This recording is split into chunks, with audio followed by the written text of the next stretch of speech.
வாழ்க்கை வந்து பச்சை பச்சைன்னு இருக்கணுமா, பசன்னு இருக்கணுமா. பொண்டாட்டிகிட்ட வந்து எப்போதுமே கொஞ்சாதிட்ட வந்து சண்டையே போடாதீங்க. என்ன சொன்னாலும் சரி, எவன் வேண்டே திட்டு வாங்குறோம், இந்த காலை வாங்கி இந்த காலை விடுங்க.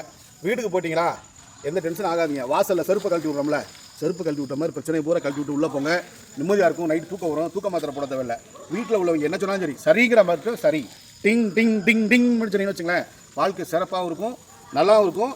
யார்கிட்டே திட்டு வாங்குறோம், நம்ம போய் வெளியே போய் யார்கிட்டே திட்டு வாங்குறோம், யாராவது சொல்கிறதே பேசி கேட்குறோம், யாராவது சொல்கிறது ஆமாங்கிறோம். நம்ம வந்து குழந்தைகள், நம்ம வீட்டில் உள்ளவங்க அந்த சர்க்கிளில் வந்து சொல்கிறது வந்து நம்ம கேட்டோம்னா வாழ்க்கையிலையும் முன்னேறலாம், வாழ்க்கையில் சந்தோஷமாக இருக்கலாம்.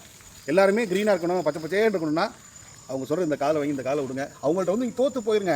தோற்று போனால் எப்போதுமே நம்ம ஜெயிச்சுக்கிட்டே இருக்கலாம். வெளியே தானே நம்ம ஜெயிக்கணும், வீட்டுக்குள்ளே இல்லை. அதனால் வீட்டுக்குள்ளே தோலுங்க, வெளியில் வந்து ஜெயிங்க. வீட்டில் வந்து எலியாரிங்க, வெளியில் வந்து புளியாரிங்க. எப்போதும் வந்து வீட்டுக்குள்ளே போய்ட்டால் சந்தோஷம் இருந்தால் மட்டும்தான் வெளியில் நம்ம நிம்மதியாக சுற்ற முடியும். உங்களை அனிஸ் பாரு.